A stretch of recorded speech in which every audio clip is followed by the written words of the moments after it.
मूसा कलीमुल्लाह अलैहिस सलाम একজন পয়গম্বর জালিলুল কদর পয়গম্বর একজন সম্মানিত পয়গম্বর এই मूसा কলিমুল্লাহ আলাইহিস সালাম একজন নবী নবী সম্পর্কে স্পষ্ট ধারণা রাখতে হবে বিশ্বাস রাখতে হবে আদম থেকে নিয়ে আমাদের নবী পর্যন্ত কোন নবী বিন্দু পরিমাণ গুনাহ নাই बिंदु परिमाण कोन नबीर गुनाह নাই কোন নবীর গুনাহ সম্পর্কে যদি বক্তা এই কথা বলে আর বলে ওই নবী এই পাপ করেছেন ওই নবী এই গুনাহ করেছেন যদি বক্তার মুখ থেকে এই রকম বের হয় তাহলে আপনি জানবেন এই লোকটা নবীদের পথে নাই এই লোকটা সাহাবীদের পথে নাই এই লোকটা ইমামে আবু হানিফার রাস্তাতে নাই ইমামে শাফিঈ পথে নাই ইমামে মালিকের পথে সে নাই ইমামে শাফিঈ পথে নাই ইমামে আহমদ ইবনে হাম্বলের পথে নাই সুন্নি মুসলমানের পথে ওই লোকটা নাই এটা আপনাকে স্পষ্টভাবে জানতে হবে আমি বলছিলাম সাইয়্যিদনা मूसा কলিমুল্লাহ আলাইহিস সালামের কথা এই मूसा নবী আলাইহিস সালাম এক রাস্তা দিয়ে চলে যাচ্ছিলেন এমন সময় একটা মোড়ে চার রাস্তার মাথায় তিনি দেখছেন একটা লোক আপনার দুই পা কাটা অবস্থায় ভিক্ষা করছে দুই পা কাটা অবস্থায় ভিক্ষা করছে পাথর চাবড়ি গেলে এই রকম দৃষ্টান্ত আপনি দেখতে পাবেন যে কারো দুই পা নাই কারো হাত নাই কারো কান একটা নাই কারো নাক নাই বিভিন্ন ধরনের ব্যক্তি ওখানে গিয়ে ভিক্ষা করে तो मूसा कलीमुल्लाह তিনি দেখতে পেলেন मूसा নবীকে দেখে ওই লোকটা ঈদগাহের জন্য 1001 টাকা দান করেছেন সারওয়ার শেখ ভাইয়ের নামে 1001 টাকা দিয়েছেন আরেকজন দিয়েছেন 100 টাকা ব্রাদানি ইসলাম সাইয়্যিদনা मूसा নবী আলাইহিস সালাম উনার মায়ের নামটা কি উনার মায়ের নাম জানেন मूसा নবীর মায়ের নাম ব্রাদানি ইসলাম এই মায়ের নাম যেটা এটা যদি 7 বার পাঠ করে ফুকা লাগা দাঁতে যদি ফুক দেওয়া হয় ওই ফুকটা ওই ফুকাটা 3 দিন পর শেষ হয়ে যাবে বেরিয়ে যাবে ওই নামটা কি আপনাকে আমি বলবো কোন ভাই যদি পারেন ঈদগাহের জন্য মাত্র 1000 টাকা দিবেন ঈদগাহের জন্য 1000 টাকা দিবেন ওই নামটা আপনাকে আমি শোনাবো मूसा কলিমুল্লাহর মায়ের নামটা কি ব্রাদানি ইসলাম কারো পক্ষে যদি দেওয়া সম্ভব হয় ঈদগাহের জন্য তাহলে দিবেন 1000 টাকা কেউ নাই একজন এই নামটা শুনবেন আর আপনাকে আমি ঝাড়ার জন্য অনুমতিও দিচ্ছি আপনি একজন ব্যক্তি 1000 টাকা দিবেন ব্রাদানি ইসলাম দেওয়ার মতন কেউ নাই একজন ব্যক্তি একটা উঠে আসুন ঈদগাহের জন্য মাত্র 1000 টাকা আপনি যখন দিবেন তখনই ওই নামটি আপনাকে আমি শোনাবো আপনি শুনুন मूसा নবীকে ওই লোকটা দেখতে পেল দেখার সাথে সাথেই সে চিন্তা করলো যে আমার দুই পা নাই এ मूसा কলিমুল্লাহ আল্লাহর একজন মকবুল পয়গম্বর আল্লাহর একজন প্রিয় পয়গম্বর অতএব তিনি যদি আমার সুস্থ হওয়ার জন্য আল্লাহর কাছে দোয়া করেন তাড়াতাড়ি তার দোয়া কবুল হবে আমার পা দুখানা ঠিক হয়ে যাবে তাই লোকটি मूसा कलीमुल्लाह के आवेदन करलो हे मूसा कलीमुल्लाह अलैहिस सलाम আপনার কাছে আমার আরজি আপনি একজন পয়গম্বর আপনি একজন রাসূল আপনি একজন নবী আল্লাহর দরবারে আপনি হাত তুলুন দোয়া করুন আমার পা যেন ঠিক হয়ে যায় मूसा নবী বললেন হে ভাই শোনো তুমি যেই অবস্থাতে আছো এটাই তুমি আল্লাহর প্রশংসা করো আলহামদুলিল্লাহ পাঠ করো এটাই তোমার জন্য মঙ্গল দুই পা নাই এটাই তোমার জন্য মঙ্গল অতএব তুমি ওই রকমই থাকো দুয়ার জন্য আবেদন করিও না এবার লোকটা বলল না হুজুর আপনি দোয়া করুন আমার দুই পা নাই এই কারণে যেখানে ইচ্ছা সেখানে আমি ঘুরতে যেতে পারি না আমাকে ভিক্ষা করতে হয় লোকে আমাকে ল্যাংড়া বলে খোড়া বলে আমাকে ভিক্ষা করতে হয় আপনি দোয়া করুন আল্লাহর দরবারে আমার পা যেন ঠিক হয়ে যায় ব্রাদানি ইসলাম मूसा নবী দেখলেন এই লোক তো না চল বান্দা কোন মতে রাজি হবে না সাইয়্যিদনা मूसा কালিমুল্লাহ আল্লাহর কাছে হাত উত্তোলন করলেন দোয়া করলেন নূরে আরফি 1000 টাকা দিয়েছেন নিজ সন্তানের জন্য মনে হয় সন্তান ইন্তেকাল করেছেন চোখের অসুখ ব্রাদানি ইসলাম একটু স্পষ্ট বলে দিতে আমি তো জানি না ব্রাদানি ইসলাম চোখে অসুস্থ ব্রাদানি ইসলাম তার রোগকে আল্লাহ দূর করেন আমিন ইয়া রাব্বাল আলামিন নূরে আরফি 1000 টাকা দিয়েছেন দোয়া সকলের জন্যই করা হবে ব্রাদানি ইসলাম তো 1000 টাকা তিনি দিয়ে দিয়েছেন নূরে আরফি তাহলে নামটা বলে দিই मूसा কলিমুল্লাহর মায়ের নামটা কি मूसा কলিমুল্লাহ আলাইহিস সালামের মায়ের নাম হলো ইউহানিস ইউহানিস কোন কিতাবে আছে ফতোয়ায়ে আমজাদিয়া চতুর্থ নম্বর খণ্ডে আছে চতুর্থ খণ্ডে আছে আল্লামা সদরুস শরিয়াত বদরুত তরিকা আবুল ওলা আমজাদ আলী আনসারী আলাইহি রহমাতুল বারী তিনি লিখেছেন যে मूसा নবী মায়ের নাম হলো ইউহানিস ব্রাদানি ইসলাম এবার मूसा নবী আব্বার নামটা কি পিতার নামটা কি ব্রাদানি ইসলাম মায়ের নামটা আপনি শুনে নিলেন ব্রাদানি ইসলাম যে দাঁতে পোকা লেগেছে ওই দাঁতে আপনি শাহাদাত আঙ্গুলকে চেপে দিবেন আর 7 বার ইউহানিস পাঠ করবেন আর আল্লাহকে বলবেন হে আল্লাহ যার নাম পাঠ করলাম এর সন্তান অর্থাৎ হযরত मूसा কলিমুল্লাহর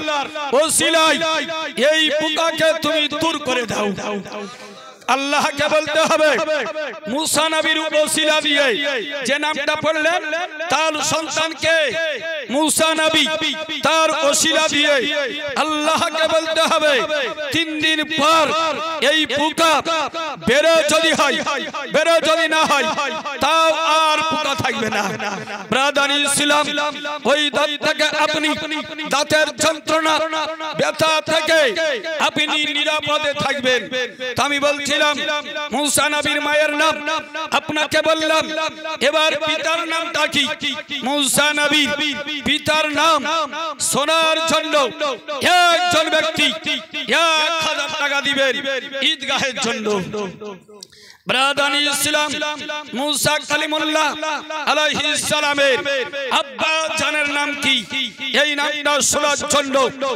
একজন ব্যক্তি 1000 টাকা ঈদগাহের জন্য দিবেন আপনি যেটা দান করবেন ওটা আপনার নামাজের জায়গায় ব্যবহার হবে যতদিন ওটা থাকবে ততদিন আপনি নেকি পেতে থাকবেন ব্রাদানি ইসলাম এর জন্য আপনার কাছে আবেদন করেছি, আবদার করেছি, ঈদগাহের জন্য অবশ্যই দিবেন। দেওয়ার মতন অনেক ব্যক্তি আছেন, কোন মা বোন যদি পারেন মাত্র 500 করে 2 জন মা আপনি দিবেন ঈদগাহের জন্য। ব্রাদানি ইসলাম তো শুনুন, এবার মুসা কালিমুল্লাহ আল্লাহর কাছে দোয়া করলেন, আর নবীদের দোয়া তাড়াতাড়ি আল্লাহর দরবারে গৃহীত হয়ে যায়, কবুল হয়ে যায়, দোয়া কবুল হয়ে গেল। এই লোক 2 জন, এই লোকটা 2 পা পেয়ে গেল, সঙ্গে সঙ্গে পায়ে সে হাঁটতে আরম্ভ করলো। মুসা নবীর কাছে ওয়াদা করলো, হে মুসা নবী আলাইহিস সালাম, আমি পা পেয়ে গিয়েছি, আর কোনদিন এই ভিক্ষা করব না। এই কথা বলে লোকটা বাড়ি চলে গেল। কয়েক বছর পর আবার মুসা কালিমুল্লাহ ওই রাস্তা দিয়ে চলে আসছেন। ব্রাদানি ইসলাম আসছেন, যেমনই ওই জায়গায় হাজির হওয়ার পরে দেখছেন ওই আগের লোক আবার ওই রকম ভাবে ভিক্ষা করছে। 2 পা নাই, 2 হাতও নাই। আগে 2 হাত ছিল না, এবার 2, আগে 2 পা ছিল না, এবার 2 হাতও শূন্য হয়ে গিয়েছে, 4 হাত পা কাটা। মুসা নবী বললেন, আল্লাহর কাছে দোয়া করেছিলাম, তুমি 2 পা পেয়েছিলে, আজকে এই অবস্থা কেন? তুমি তো ওয়াদা করেছিলে আর কোনদিন ভিক্ষা করব না, মজুর খাটবো। আবার তোমাকে দেখছি ভিক্ষা করতে, আবার 2 হাত নাই, 2 পা নাই, কিভাবে এই 4 হাত পা চলে গেল? এবার তুমি বলো। এবার ওই লোকটা বলে, হুজুর আমি 2 পা পেলাম, 2 পা পেয়েছি, এর আগে আমার ভিক্ষা করা অভ্যাস ছিল, আর ভিক্ষা করতে আমি পারলাম না। কোনদিন পরিশ্রম করে টাকা ইনকাম করিনি, কোনদিন মেহনত করিনি, কোনদিন মুনিশ খাটতে যাইনি, আমার অভ্যাস ছিল না। তাই আমি একটা কাজ আরম্ভ করলাম, ওটা হলো বাড়িতে চুরি করা, মানুষের টাকা চুরি করা আরম্ভ করে দিলাম। ব্রাদানি ইসলাম ওই লোকটা বলে, হুজুর আমি চুরি করতে আরম্ভ করলাম, একবার ধরা পড়লাম, 1 হাত কেটে নেওয়া হলো।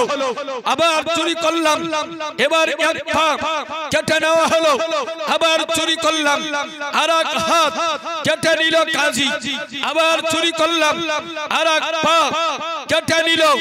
আমাকে পূর্বের চাইতে বেশি অচল করে দেওয়া হলো। এবার একজনের সাহায্যে এখানে এসে এই মুখটা আছে, এই মুখের মাধ্যমে ভিক্ষা করতে আরম্ভ করে দিয়েছি।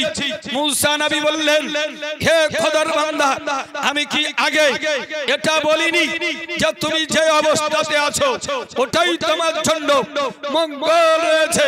তুমি পা পেলে তোমার ক্ষতি হবে, কিন্তু তুমি নাছোড় বান্দা, কোন মতে তুমি ছাড়নি। ব্রাদানি ইসলাম এই ঘটনা থেকে কি বুঝা গেল? অবস্থা এটাই বুঝা গেল যে আপনাকে আল্লাহ যতটা দিয়েছেন তাতেই আপনি সন্তুষ্ট থাকুন, এতেই আল্লাহর পক্ষ থেকে আপনার জন্য মঙ্গল রয়েছে। সুবহানাল্লাহ। ব্রাদানি ইসলাম এ মঙ্গল আপনাকে আমাকে স্বীকার করতে হবে। আমি বলছিলাম ঈদগাহের জন্য একজন ব্যক্তিকে 1000 টাকার জন্য কেউ হবে না। ব্রাদানি ইসলাম অত যদি বেশি হয়ে যায় তাহলে 500 করে 2 জন ব্যক্তি ঈদগাহের জন্য দিয়ে দেন। আর আমি আপনাদের সামনে যে আয়াত তেলাওয়াত করেছি, আল্লাহ রাব্বুল আলামিন বলেন, কুল্লু নাফসিন যায়িকাতুল মউত, প্রত্যেক নফসকে মওতের স্বাদ চাখতে হবে।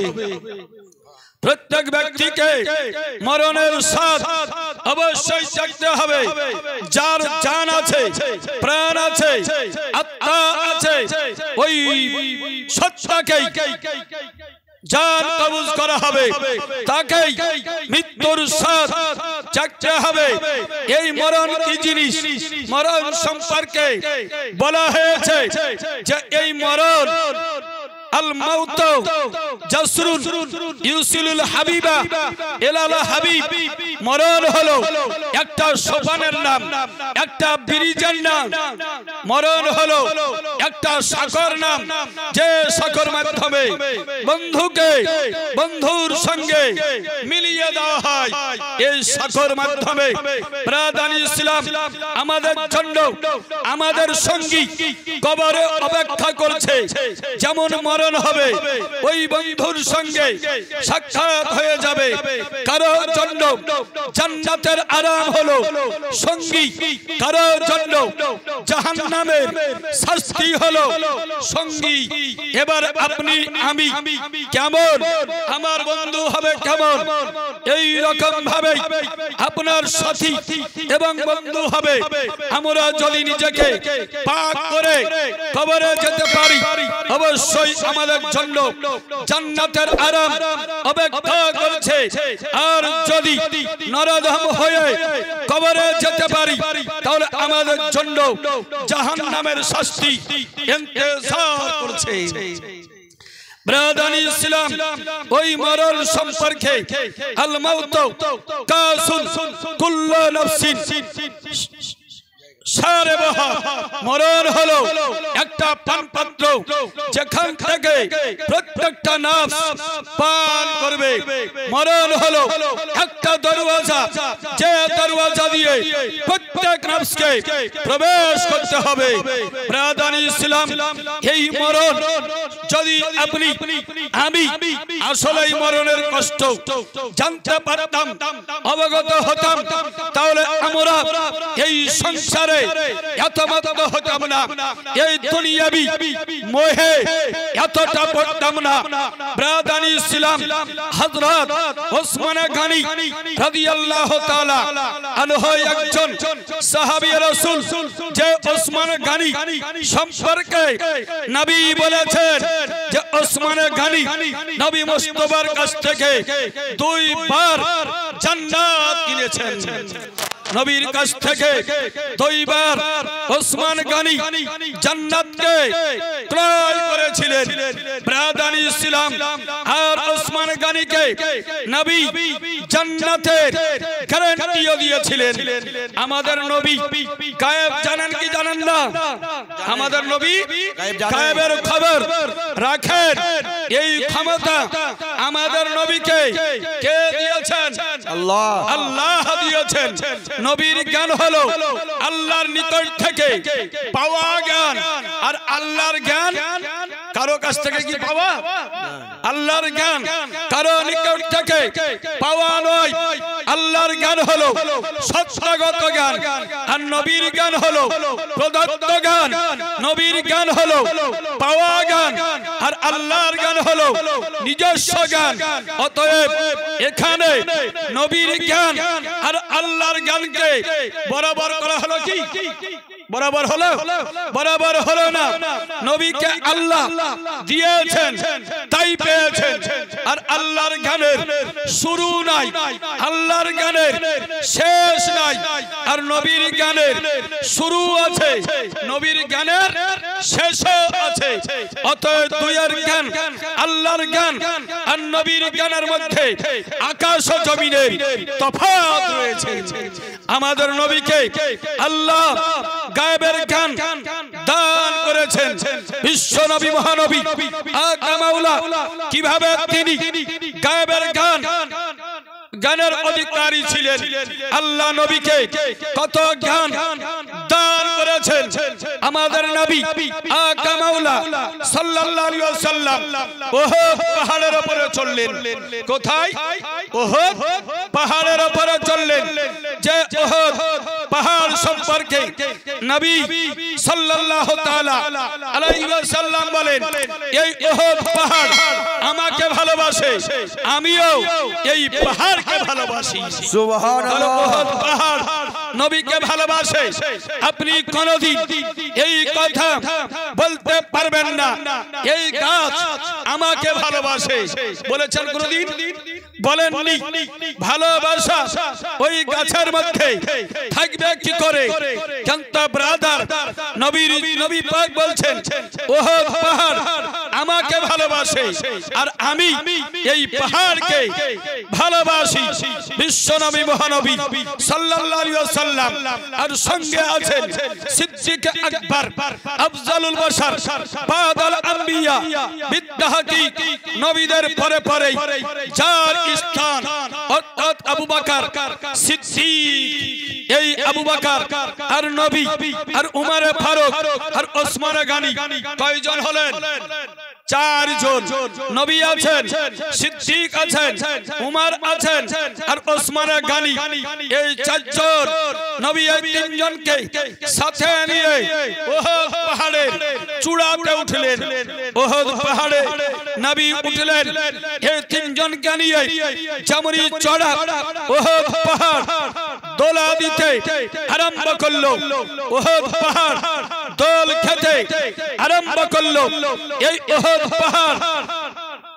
ওহদ পাহাড়ে স্পন্দন চলে আসলো ওহদ পাহাড় নড়তে আরম্ভ করলো যেমনই ওহদ পাহাড় হিলতে আরম্ভ করেছে সরওয়ারে কায়নাত ফখরে মওজুদাত নবী মুস্তাফা সাল্লাল্লাহু তাআলা আলাইহি ওয়াসাল্লাম পায়ের একটি আঘাত মারলেন আর ওহদ পাহাড়কে বললেন কিফ ইয়া আইয়ুহাল ওহদ হে ওহদ পাহাড় তুমি স্থির হয়ে যাও কেন না তোমার উপরে একজন সিদ্দিক আছে আর একজন নবী আছেন একজন সিদ্দিক আছেন আর দুইজন শহীদ আছেন সুবহানাল্লাহ তোমার উপরে একজন নবী আছেন আর একজন সিদ্দিক নবীটা বুঝা গেল আমাদের নবী সিদ্দিক বুঝা গেল হযরত আবু বকর সিদ্দিক আর দুইজনকে বললেন কি শহীদ আছেন তখন কি উমর ফারুক শহীদ হয়েছিলেন ওসমান গনি কি শহীদ হয়েছিলেন হযরত উমর ফারুক শহীদ হননি ওসমান গনি শহীদ হননি তরু তাজা বহল তবিয়তে নবীর সঙ্গে পাহাড়ের উপরে দাঁড়িয়ে রয়েছেন আর নবী ওই দুইজনকে পাহাড়ের উপরে পাহাড়কে লক্ষ্য করে বলছেন হে পাহাড় তোমার উপরে একজন নবী আছেন একজন সিদ্দিক আছেন আর দুইজন শহীদ রয়েছেন তাহলে বোঝা গেল উমর ফারুক ওসমান গনি শহীদ হননি দুনিয়াতে আছেন তখনই তাদেরকে নবী শহীদ বলে আখ্যা প্রদান করলেন শহীদ বলে ঘোষণা করে দিলেন আপনাকে আমি শহীদ বলতে পারবো না আপনি আমাকে শহীদ বলতে পারবেন না কেননা আমার মরণ কোন অবস্থাতে হবে কিভাবে হবে এটা যতক্ষণ আপনি না জানবেন ততক্ষণ পর্যন্ত আপনি আমাকে শহীদ বলতে পারবেন না বা স্বাভাবিক মরণ হলো এটাও আপনি বলতে পারবেন না যতক্ষণ মরণ আপনি না দেখবেন ব্রাদার ইসলাম আমাদের নবী সাল্লাল্লাহু আলাইহি ওয়াসাল্লাম এই দুইজনকে অগ্রিম শহীদ বলে ঘোষণা করে দিলেন তাহলে বোঝা গেল আমাদের নবী সাল্লাল্লাহু তাআলা আলাইহি ওয়াসাল্লাম আগে থেকেই জানেন কোন লোকের মৃত্যু কোন অবস্থাতে হবে কার মরণ কি অবস্থাতে হবে আমাদের নবী আগে থেকেই বলতে পারেন এর প্রমাণ হলো এই হাদিস সুবহানাল্লাহ ব্রাদার ইসলাম আমাদের নবী সাল্লাল্লাহু আলাইহি ওয়াসাল্লাম